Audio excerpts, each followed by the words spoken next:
Okay, so let's continue with number 4. In the figure below, triangle DEF and GEH are similar.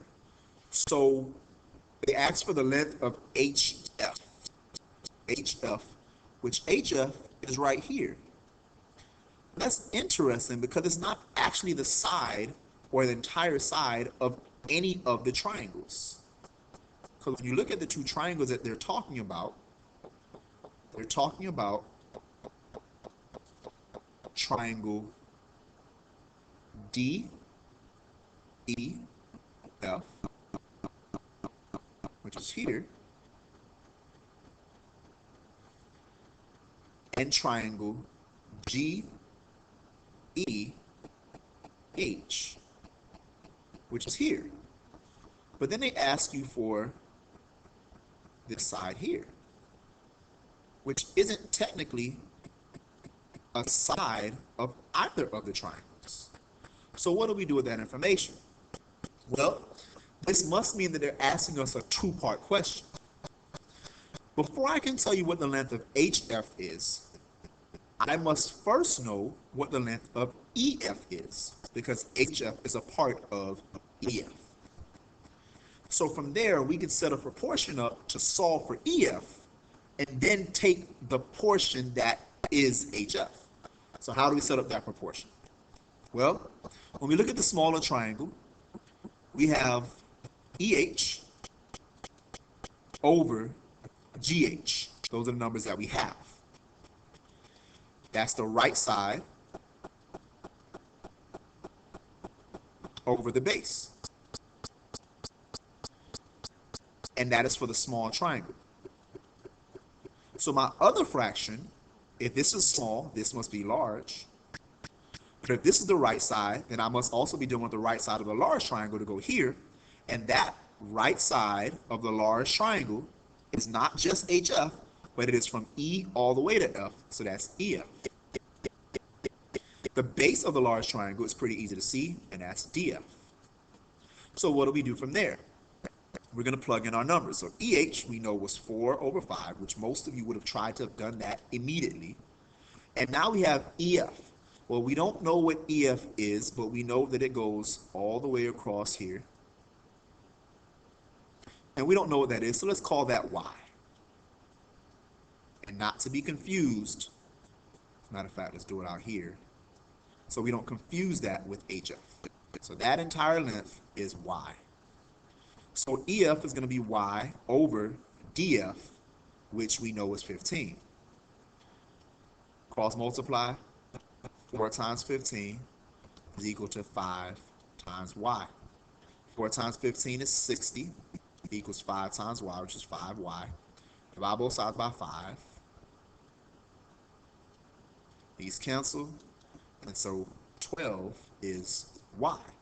Now, most people, if you notice, 12 is an answer choice here, but you have to know that that is not correct because they did not ask you for EF, which is what Y was representing. They asked you for HF, which is only a piece of EF. So it's a piece of 12. So if the entire length, we said that instead of Y, we now know that this is 12. But I know that this piece here, from here to here, is 4. Then what must this piece here be? It must be the difference. 12 minus 4 equals 8. So then HF has to be 8. Now, the other way that you could have done this was to have simply said that when you were plugging it in, you have 4 over 5, which is going to be equal to, instead of using Y, we could have said from the beginning that this length EF is the sum of 4 and what we're looking for, which is X. We can't add 4 plus X, so we can write that we tried.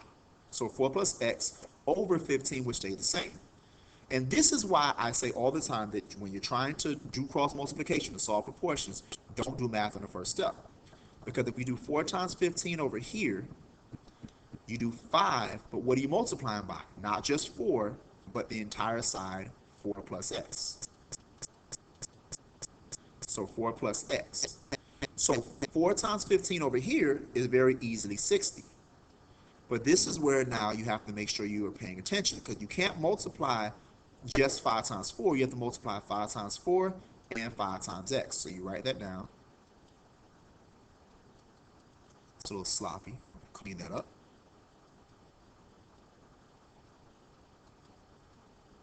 That's 5 times x. So 5 times 4 plus 5 times x. So when we simplify, so now 60 equals 5 times 4, which is 20, plus 5x. At this point, it seems more difficult, but when you're finished, you're not going to have to remember to solve for anything else. So subtract 20 from both sides. These will cancel. 60 minus 40, 60 minus 20 is 40, which equals 5x. Then you divide by 5 on both sides. And this time, you go immediately to the fact that 40 divided by 5 is 8, and so x is 8. So either way it goes, you're still going to get that the answer is 8, or that the side length that they're looking for, HF, is 8. One way requires you to remember to use the information that you found. The other way takes you directly to the answer. So you should practice both ways, because you never know what situation is going to be most beneficial to you when you're taking these assessments. Finally, for number 5, it requires you to just go through and pull the information out of the problem. The carpenter purchased 7 feet 10 inches of window trim. The table below shows the length and number of pieces he needs to cut from the window trim. So in the table, it shows that he needs 2 24-inch pieces and 1 38-inch piece. How much of the original window trim will the carpenter have left after cutting off the pieces he needs? So again, he needs 2 24-inch pieces, which means that he really needs 48 inches, because 24 times 2 is 48 inches. He needs 1 38-inch piece, which is pretty easily 38 inches. But how many inches does he have to take from? Well, this says here that he has 7 feet and 10 inches. Well, this says feet and inches, and this only says inches. So we're talking 2 different languages. So we need to get everyone talking in the same language so we can communicate. So how do we do that? Well, the 7 feet, there are 12 inches in 1 foot. So if he has 7 feet, we're going to multiply that by 12. Actually, I'll do it across. So 7 feet